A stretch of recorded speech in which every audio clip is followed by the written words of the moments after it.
მიმართეთ პრეზიდენტის ადმინისტრაციას. ქართული ოცნების წევრებმაც არიციან, რატომ არ იწყალებს უკვე დიდი ხანია მიხეილ ყაველაშვილი პატიმრებს. ყაველაშვილის შეწყალებას საზოგადოების დიდი ნაწილი აღდგომიდან მოყოლებული ელოდება, თუმცა ათონელის რეზიდენციიდან პასუხი არ არის. ეს კი მაშინ, როდესაც საქართველოს სამციხეში პატიმრების რაოდენობამ დასაშვებ ლიმიტს გადააჭარბა. საქართველოს პენიტენციური სამსახური ყველა იმ პირს, ვისაც კანონიერი მსჯავრი აქვს მისჯილი, იტევს და შესაბამის, რაც პატიმრობის კოდექსით არის გათვალისწინებული, ამ კოდექსით გათვალისწინებულ პირობებში იხდიან ისინი თავის მსჯავრს. შეწყალება არ შეიძლება ავტომატურად მოქმედებდეს. ეს არის პრეზიდენტის დისკრეცია, განსაკუთრებულად ის სახელმწიფო სტრუქტურებთან უნდა გადიოდეს კონსულტაციებს, მაგრამ შეწყალებაც ბევრი ვნახეთ. არადა შეწყალება მიხეილ ყაველაშვილის კონსტიტუციით მინიჭებული ექსკლუზიური უფლებაა. თუმცა დიდი ხანია ქართული ოცნების მიერ დანიშნულ პრეზიდენტს ეს ბერკეტი არ გამოუყენებია.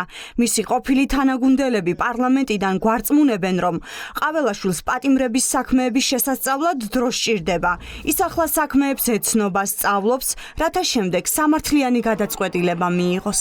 აქ საუბარია იმასთან დაკავშირებით, რომ რა თქმა უნდა ხდება შესწავლა საქმეების და გარწმუნებთ, რომ გაგრძელდება ეს მიხეილ ყაველაშვილი ის ადამიანია, რომელიც სამართლიანობის პრინციპიდან გამომდინარე და ობიექტურობის პრინციპიდან გამომდინარე იყენებს ამ ბერკეტს და არა როგორც თქვენი საყვარელი დღეს კიდე არსებული თუ არ ვიცი აღიარებ თუ არა კიდე სალომე ზურაბიშვილის პრეზიდენტად როგორც ის იყენებდა. მიხეილ ყაველაშვილმა პრეზიდენტად დანიშნის შემდეგ პირველი შეწყალება საპარლამენტო არჩევნების შემდეგ 2025 წლის იანვარში განახორციელა.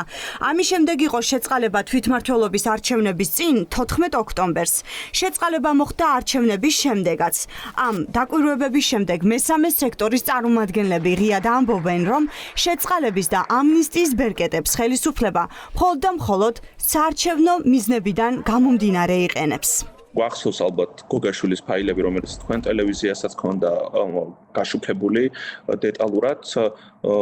ციხეში მყოფი პატიმრები ყოველთვის არის წინა საარჩევნოდ გარკვეული სავაჭრო საკითხი.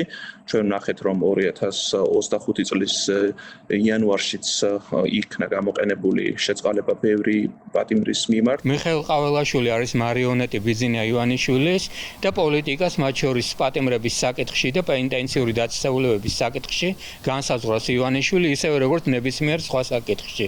მთლიანად ივანიშვილს და მის რეჟიმს არ უნდათ პატიმრების შემცირება, იმიტომ რომ ეს არის რეპრესიული რეჟიმი აგებული შიშზე. როგორც არის მაგალითად ამნისტია თუ შეწყალება, ხო?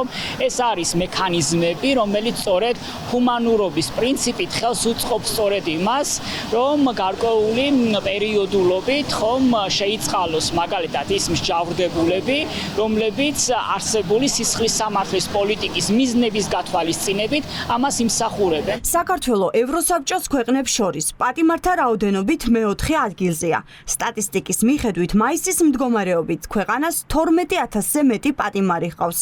ჩნდება კითხვა, როდესაც პატიმრები ციხეებში ვერ ეტევიან, რატომ არ იყენებს პრეზიდენტის შეწყალების ბერკეტს, თუნდაც მცირე რაოდენობით ადამიანებს გაუხსნას ციხის კარი.